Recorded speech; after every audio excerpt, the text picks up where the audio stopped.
우리 망포중학교 친구들은 지금 보이는 것과 같이 고려의 중앙정치제도가 서술형 문제로 출제가 된다고 하셨죠. 그래서 우리가 이 부분 한번 꼼꼼하게 뜯어보고자 합니다. 선생님이 힌트를 좀 줬는데요. 일단 왕이 있고 중앙정치제도니까 왕이 있고 이제 도 땡땡땡 그 옆에는 법제와 격식에 대한 이제 임시관청이 있습니다. 이후에는요 국가 정책을 심의하고 결정하는 기관이 있고요. 재신과 낭사로 구성이 되어 있어요. 그 밑에는 국가 정책을 이렇게 심의하고 결정한 내용을 집행하는 집행기구가 있고 옆에는 6개의 부가 있다. 여기까지. 자, 끊어서 보겠습니다. 일단 고려만의 독자적인 임시 관청이 2가지가 있었는데 그게 바로 도병마사. 이제 우리가 원간섭기 아직 안 들어갔잖아, 시험 범위에. 원간섭기가 들어가면은 배우게 되겠지만요. 나중에는 이제 원간섭기 때 이 도병마사가 도평의사사라는 이름으로 계칭이 됩니다. 자, 여기에서는 무슨 이야기를 한다 그랬었죠? 나라의 군사와 관련된 중요한 이야기들을 논의하고 심의하는 기구가 되겠습니다. 아시겠죠? 자, 그래서 국방 문제를 담당하는 임시기구. 국방 문제를 담당하는 임시기구가 되겠습니다. 자, 법제와 격식을 다루는 이 기구는요, 식목도감이라고 하는데 이 식목이라는 뜻 자체가 작은 그 안에 세부적인 이라는 의미를 가지고 있어 법 안에 세부적인 법을 만드는 것, 그것을 우리가 식목도감이다 라고 이야기를 해요. 도감이라고 해가지고 여러분들 책을 많이 떠올리죠. 그래서 식물도감 이렇게 그냥 머릿속에 꽂히는 대로 그냥 알고 있는 친구들이 있는데 식물도감이 아니라 법 안에 그 안에 세부적인 더 구체적이고 디테일한 법을 만드는 법제와 격식에 대한 임시기구가 되겠다. 여기가 이제 고려의 독자적인 기구라고 볼 수가 있겠고요. 자, 옆에 있는 여기는요, 둘 다 성자로 끝나요. 성성 이렇게 끝나고 있기 때문에 우리가 이것을 이성이라고 부를 것이고, 국가 정책을 집행하는 기관 옆에는 6가지의 부서가 있어가지고 우리가 이거를 뭐라 그런다? 이성육부라고 이야기를 합니다. 당나라에 있는 삼성육부제도를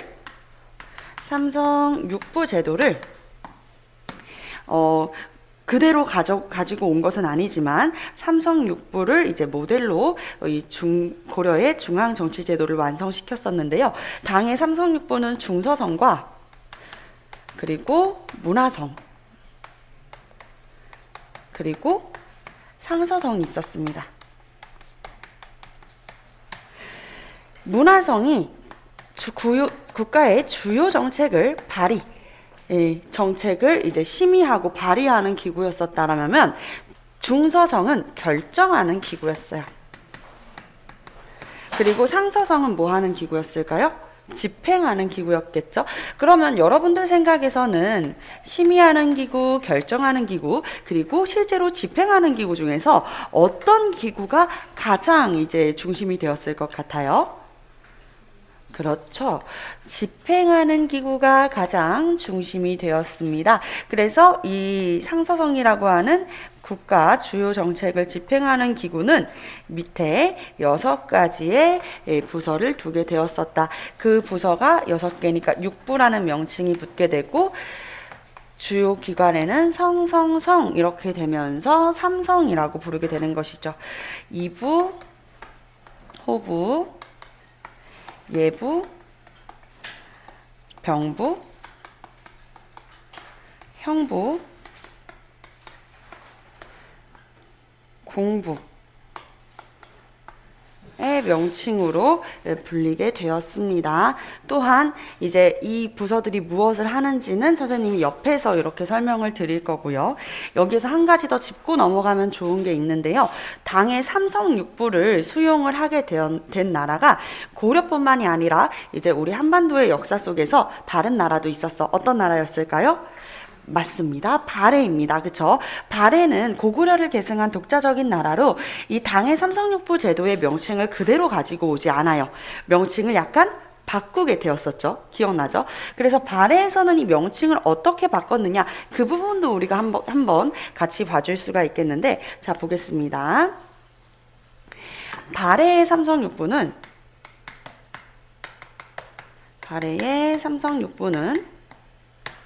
이제 중서성이 중대성이 되고 문화성이 선조성이 되고 그리고 상서성이 이 정책, 국가의 주요 정책을 집행하는 기구인인 정정당당, 정당성이 되는 것이다. 명칭이 이렇게 조금은 달라요. 그쵸? 그 중에서도 이 집행기관인 정당성에는 6개의 부서를 좌사정과 우사정으로 나누게 되면서 충인의 지혜신이라고 하는 명칭으로 달리 사용을 했습니다. 그 중에서도 이제 이 충이 삼성육부, 상서성의 육부 중에 2부에 해당하게 되고 이는 호부, 의는 예부, 지는 무슨 부겠어요? 병부, 예는 형부, 시는 공부가 되는 것이죠. 자, 이래서 이제 유교적인 덕목으로 이 발해의 육부의 명칭을 독자적으로 바꾸어 사용했다. 이 부분까지 기억을 해주시면 아주 좋겠습니다. 자, 그리고 이제 우리 그럼 고려의 중앙정치제도의 명칭은 이렇게 발해처럼 달라지는가? 근데 당나라는 삼성인데 이게 어떻게 달라졌지?를 볼 수가 있겠는데요.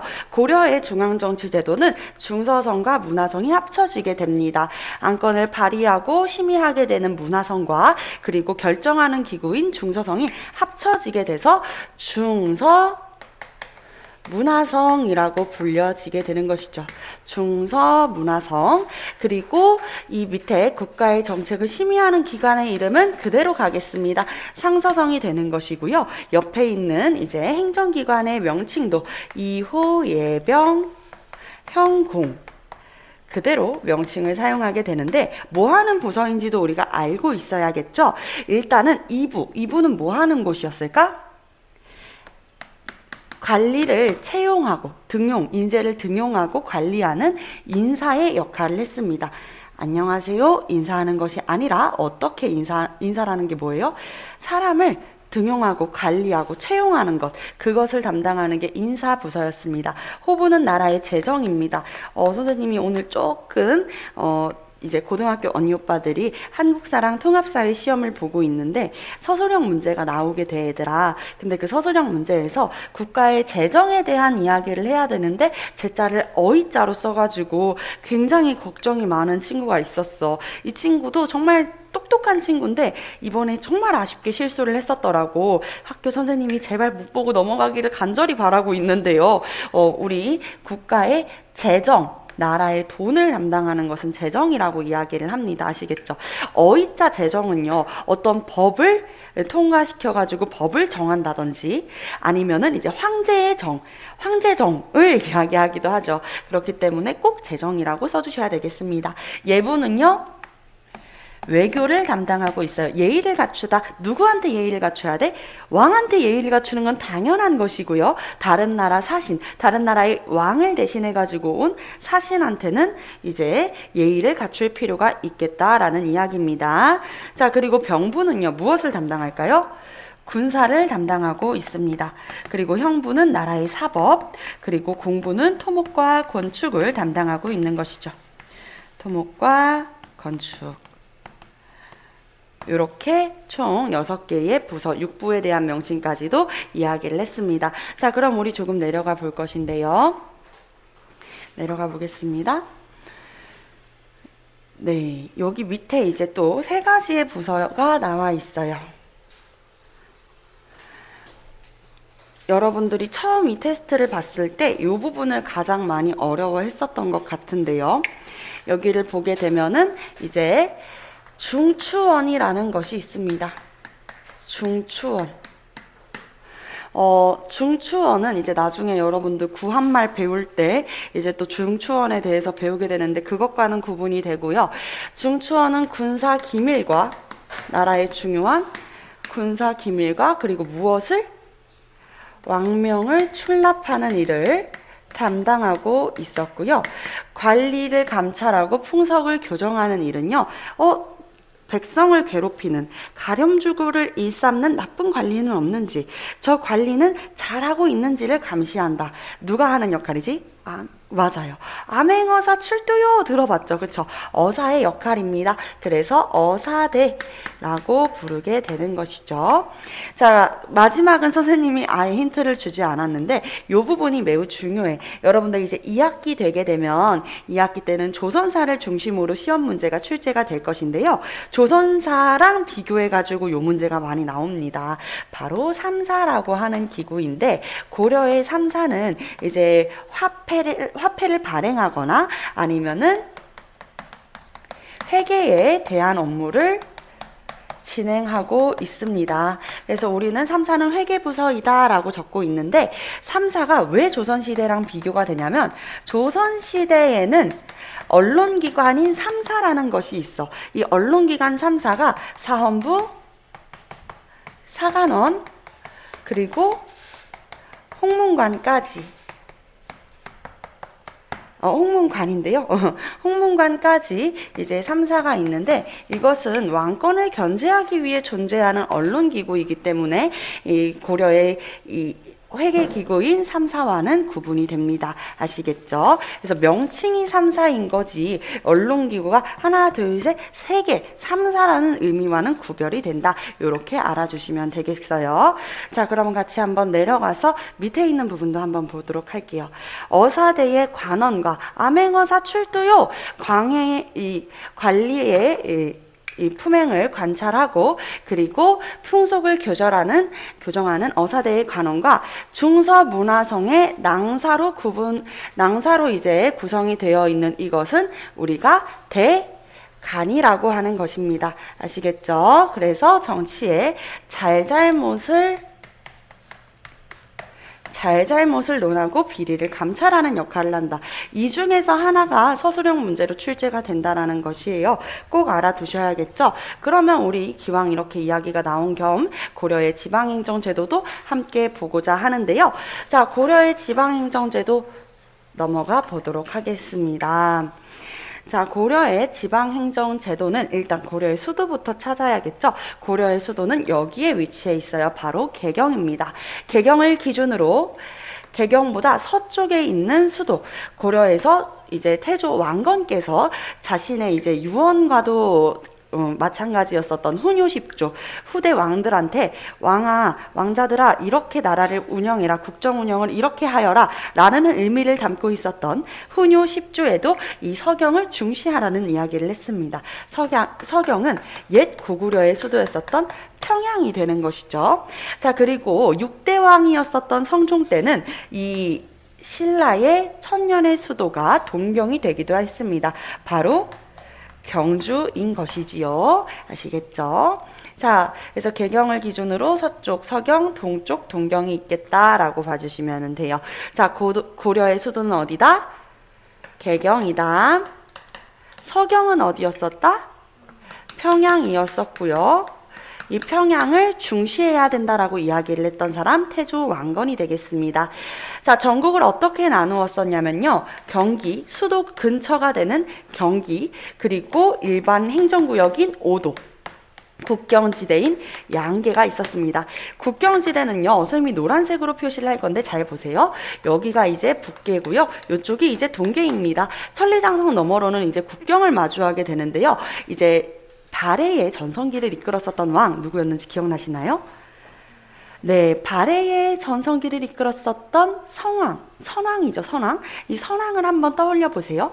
선왕 때에는요, 북계랑 이 동계, 여기 바로 위쪽으로는 이제 발해와 국경을 마주했었단 말이에요. 옛 고구려의 영토를 거의 회복했으니까. 그래서 국경을 마주하게 됐었다. 여기는 이제 북계와 동계로 병마사를 파견했었고 오도에는 안찰사를 파견했다. 선생님이 이제 고등학교 언니 오빠들한테 한번 이야기를 했었는데 선생님의 유일한 취미 생활이 하나 있다 그랬었잖아요. 바로 시험 문제 분석하는 거야. 여러분들이 이제 시험을 보고 나서 선생님한테 시험지를 주게 되면은요, 선생님의 이제 아주 정말 어떻게 보면은 비밀스러운 그런 취미 생활을 하게 됩니다. 집에 가서 계속 그 문제를 풀어보고 이거를 왜 틀렸는지, 이런 문제를 왜 출제했는지를 뜯어보게 되는데, 그 과정에서 선생님이 정말 어이없는 문제를 하나 발견한 거야. 고등학교 시험 문제였었는데요. 고등학교 시험 문제 중에 아무리 봐도 오답이 없더라고. 그래서 뭐지 했는데 거기에서 확 꽂히는 게 있는 거야. 조선의 안찰사 땡땡땡 되어 있는 거죠. 안찰사는 고려에만 국한되었었던 명칭이고요. 조선시대에는 관찰사를 파견했습니다. 그렇기 때문에 전국 8도에 관찰사를 파견했었거든. 그래서 안찰사랑 관찰사 한 글자 차이지만 다르다. 알겠지? 고려는 안찰사를 5도 일반 행정구역에다가 파견했었고, 조선에는 8도에 관찰사를 파견했다. 이렇게 기억을 해주시면 되겠습니다. 자, 그리고 이 5도 아래에 이제 군현을 두기도 했었는데요. 주와 군현을 두었었다라고 볼 수가 있겠는데, 이제 군현에다가 지방관을 파견하게 되면은 우리가 그곳을 주현이라고 이야기를 하고, 지방관이 파견되지 않은 곳은요, 가까운 곳에 있는 지방관이 그곳까지 같이 이제 관리를 했는데요. 지방관이 파견되지 않은 곳은 속현이라고 이야기를 했어요. 주현과 속현 중 실제로는 뭐가 더 많았었죠? 맞아요. 속현이 더 많았습니다. 속현, 지방관이 파견되지 않았던 곳이 더 많았다. 그렇기 때문에 조선시대에는요, 어떻게 하게 되었을까요? 전국 구석구석에 지방관을 파견하게 되는 것이죠. 그죠? 자, 그래서 이 부분 볼 수 있었고, 특별행정구역 보겠습니다. 그 밑에 이제 부속적으로 또 이제 하위에 있는 특별행정구역은 향부곡소라고 하는 특별행정구역이 있었는데, 이름 자체는 예쁘게 보이지만 이 향부곡소는, 특히 향과 부곡은 주로 농업에 종사하고 소는 수공업에 종사하게 되는데요. 세금을 부담하고 이주, 즉 이사를 갈 수 없는 차별 대우를 받았었다. 나중에 이제 고려 말로 갈수록 이제 이런 향부곡소 특별행정구역에 대한 차별이 완화되는 모습을 보여주게 되고요. 그러면 조선시대 때는 어떻게 되겠어요? 조선시대에는 일반 군현으로 승격이 되는 것입니다. 일반 군현으로 승격이 된다. 이렇게 볼 수가 있겠습니다. 자, 군사제도 한번 보도록 할게요. 군사제도는 이제 우리가 이제 좀 머릿속에서 잊혀지려고 하는 발해와 신라, 이 남북국 시대의 이 중앙군, 지방군 군사제도로도 묶여가지고 나올 수가 있습니다. 자, 고려의 중앙군은 우리가 뭐라고 했을까요? 맞아요. 이군, 궁실 및 왕실을 호위하는 중앙군을 이군이라고 이야기를 하고, 수도인 개경과 국경을 방어하는 유기가 있었었다라고 볼 수 있겠습니다. 이게 이군 유기라는 것 자체가 중앙군이에요. 이거를 왜 반복해서 이야기를 하냐면, 신라의 군사제도는 중앙군이랑 지방군이 있는데, 그 중에서 중앙군이 이제 구서당, 지방군은 십정이었단 말이야. 신라는 전국을 구주로 나눴었죠. 5개의 작은 수도를 두어서 구주 오소경이라고 했었는데, 이 지방군은요, 그 구주에다가 한정식 배치를 하고, 국경지대였었던 한주에다가는 이제 2정, 2정을 배치하게 되면서 총 10정이 되는 것이다. 그래서 구서당 10정이야. 그래서 신라의 군사제도 자체를 구서당 10정이라고 이야기하지만, 이 고려의 중앙군 자체가 궁실, 왕실 호위의 2군, 그리고 개경방어 6기, 2군 융이라고 부르는 것입니다. 자, 그러면 지방군은 어떻게 되어 있었냐면요, 일반 행정구역을 우리가 뭐라 그랬었죠? 5도라고 말씀드렸습니다. 이 5도의 군사 및 치안의 업무를 담당하는 곳을 주현군이라고 불렀었고요. 그리고 국경지대가 어디라 그랬었지? 양계가 어디였죠? 북계와 동계였었죠. 그래서 국경지대, 북계와 동계를 방어하는 역할을 했었던 게 바로 주진군이 되겠습니다. 주진군이 되는 것이다 라고 볼 수가 있겠습니다. 자, 관리 등용 제도로 같이 한번 넘어가 보도록 할게요. 이 관리 등용 제도도 시험 문제에 잘 나오는 부분 중에 하나인데요. 과거제는 우리 역사상 최초로 과거제가 시행됐을 땐 중국인 쌍기의 건의로 이제 고려 광종 4대 왕이었었던 왕소 광종 때 실시가 되었습니다. 학문에 뛰어난 관리를 선발하는 문과가 있었고요. 이 문과에 합격하게 되면은 문신관료가 될 수 있었던 것입니다. 그리고 의술과 법률, 회계 등 이런 전문적인 직종은 기술직을 담당하는 잡과가 있었고, 승려를 대상으로 진행이 되는 승과가 있었습니다. 이 승과를 통해 가지고 나라의 스승이 되는 국사와 왕의 스승이 되는 왕사를 선발했어요. 자, 네 번째는 요 부분이 시험 문제에 잘 나와요. 요 과는 거의 시행되지 않았어. 그 이유는 무엇이냐면 당시 고려 사회에 당시 고려 사회에 숙문천무가 팽배했었기 때문입니다. 숙문천무가 팽배했었기 때문입니다. 아시겠죠? 숙문천무는요, 숭배한다. 학문에 뛰어난 것. 무예는 천하다. 라고 생각하는 가치관이 된다라는 것이죠. 자, 그래서 무과는 천하다. 라고 생각했었던 무과는 거의 시행되지 않는 모습을 보여주었습니다. 자, 밑으로 보면은요, 이제 음서 제도에 대한 이야기로 넘어가도록 하겠습니다. 선생님, 그러면 시험을 보지 않고서는 나라의 관직에 오를 수는 없는 건가요? 꼭 그런 것은 아니었었죠. 그죠? 5품 이상의 관리의 자제는 시험을 보지 않고 아버지나 할아버지의 관직을 이어가는 벼슬을 주는 음서라고 하는 제도가 있었습니다. 즉 우리 할아버지나 아버지가 5품 이상의 관리가 아니라면 공부를 하지 않고 시험을 보지 않고 관직에 선발될 수 있는 방법은 음서, 이렇게 볼 수가 있겠죠. 여기까지가 이제 여러분들 학교 시험 범위이자 동시에 어디에 들어가는 부분? 서술형에 들어가는 부분입니다. 잘 준비해서 좋은 성과 거두실 수 있기를 응원하도록 하겠습니다. 시험 화이팅입니다.